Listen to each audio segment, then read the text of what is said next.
Welcome to our YouTube channel. तो दोस्तों, हम लोगों ने अपने पिछले वीडियो में बात की थी वर्ण विचार के पहले भाग स्वर्ण वर्ण की, जिसमें हम लोगों ने स्वर वर्ण क्या होता है, उसके कितने प्रकार होते हैं, इन सारी चीज़ों को हम पढ़े थे। तो अगर आप हमारे उस वीडियो के पार्ट को नहीं देख पाए हैं तो हमारे स्क्रीन पे आई बटन को क्लिक करके उस वीडियो को आप दोबारा देख सकते हैं। इसके बाद से आज हम अपने इस वीडियो में बात करेंगे व्यंजन वर्ण की। तो सबसे पहले हम ये जानते हैं कि व्यंजन वर्ण होता क्या है।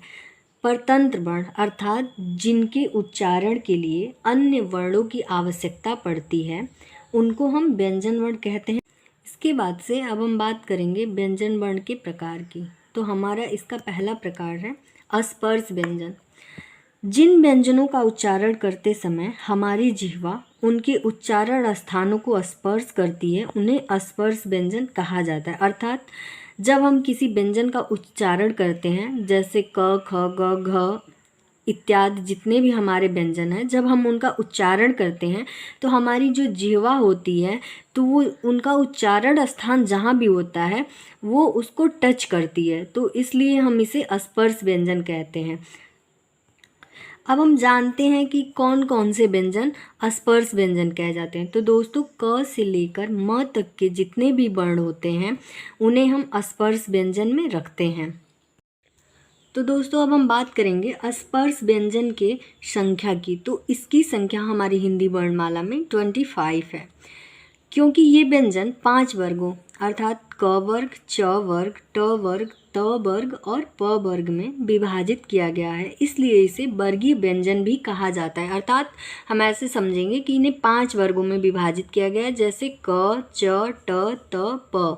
इन सारे वर्गों में विभाजित करने पे इनका वर्गीकरण कर दिया गया है, इसलिए इन्हें वर्गीय व्यंजन भी कहा जाता है। अब हमारे यहाँ पे एक इम्पॉर्टेंट नोट है जिसे हम देखेंगे। च वर्ग के वर्णों को स्पर्श संघर्षी व्यंजन भी कहा जाता है। इनकी संख्या 5 है। अब जानते हैं स्पर्श संघर्षी व्यंजन में कौन कौन से व्यंजन आते हैं। तो स्पर्श संघर्षी व्यंजन में हमारे च, छ, ज, झ, इय आते हैं।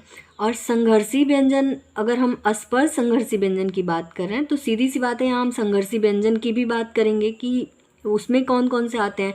तो इसमें हमारा आ जाएगा श, श, स, ह, अर्थात ये संघर्षी व्यंजन हो गए। तो दोस्तों, अब हमारा व्यंजन वर्ण का दूसरा प्रकार है जिसे हम अंतस्थ व्यंजन कहते हैं। अंतस्थ का मतलब हम सबसे पहले देखते हैं क्या होता है। इसमें 2 शब्दों से मिल करके अंतस्थ शब्द बना है, जिसमें अंत का मतलब होता है मध्य में, अस्त का मतलब होता है बैठा। अर्थात इसके नाम से ही हम जान जाएंगे कि जो व्यंजन हिंदी वर्णमाला में स्पर्श व्यंजन अर्थात क से लेके म तक तथा उष्म व्यंजन श, श, श, ह के अंतः अर्थात बीच में होते हैं, उन्हें अंतस्थ व्यंजन कहते हैं। अब देखते हैं इनकी संख्या कितनी होती है। तो इनकी संख्या 4 है, जो य, र, ल, व होते हैं। इन्हें हम यण व्यंजन भी कहते हैं, और इनका जो सही क्रम है वो ऐसे हम लिख सकते हैं य, व, र और ल। और इसमें दोस्तों हमारा एक इम्पॉर्टेंट नोट्स ये आ जाएगा कि र को प्रकम्पित अर्थात लुंठित तथा ल को पार्श्विक व्यंजन भी कहा जाता है।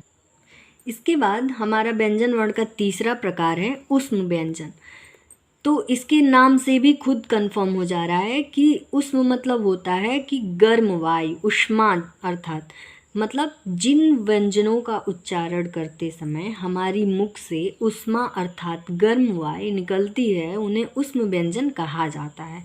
इनकी संख्या 4 है, स, श, स, ह। अब संघर्षी व्यंजन हम देखेंगे किसे कहते हैं, क्योंकि ऊष्मा स्वर तंत्रियों मतलब वोकल कार्ड जो हमारे होते हैं उनमें घर्षण के परिणाम स्वरूप निकलते हैं, इसलिए हम इन्हें संघर्षी व्यंजन भी कहते हैं। और अब जानते हैं सल व्यंजन। तो ऊष्म व्यंजन को संघर्षी और सल व्यंजन दोनों कहा जा सकता है। तो सल व्यंजन किसे कहते हैं, क्योंकि ये व्यंजन सल प्रत्याहार के अंतर्गत आते हैं, इसलिए इन्हें हम सल व्यंजन भी कहते हैं। अब हमारा लास्ट इसका प्रकार है व्यंजन वर्ण का संयुक्त व्यंजन।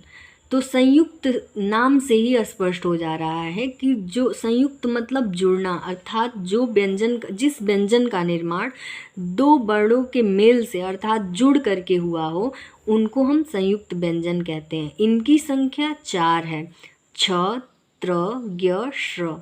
अब जो छ है वो किससे मिलके बना है?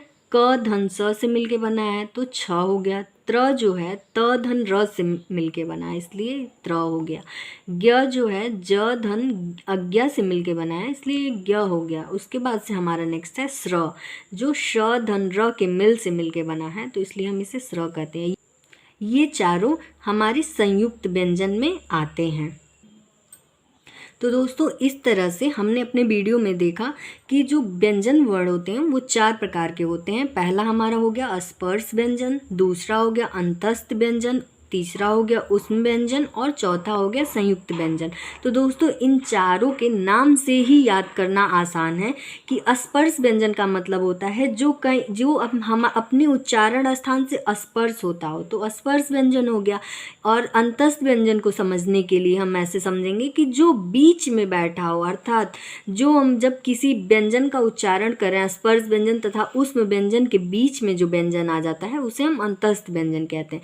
नेक्स्ट हमारा ऊष्म व्यंजन है। तो ऊष्म व्यंजन के नाम से ही क्लियर हो जा रहा है कि जब हम बोलते हैं तो मुख से ऊष्मा निकलती है, उस व्यंजन को हम ऊष्म व्यंजन कहते हैं। और हमारा आखिरी भाग था संयुक्त व्यंजन, जो दो वर्णों के मेल से बना हो, संयुक्त रूप से बना हो, उसे हम संयुक्त व्यंजन कहते हैं। तो दोस्तों हमारा इस तरह से व्यंजन वर्ण का टॉपिक समाप्त हुआ। तो दोस्तों आपको अगर हमारी वीडियो अच्छी लगी हो तो लाइक, शेयर और सब्सक्राइब करना मत भूलिएगा और अपना फीडबैक देते रहिएगा जैसा कि आप हर वीडियो में देते हैं। तब तक के लिए थैंक यू।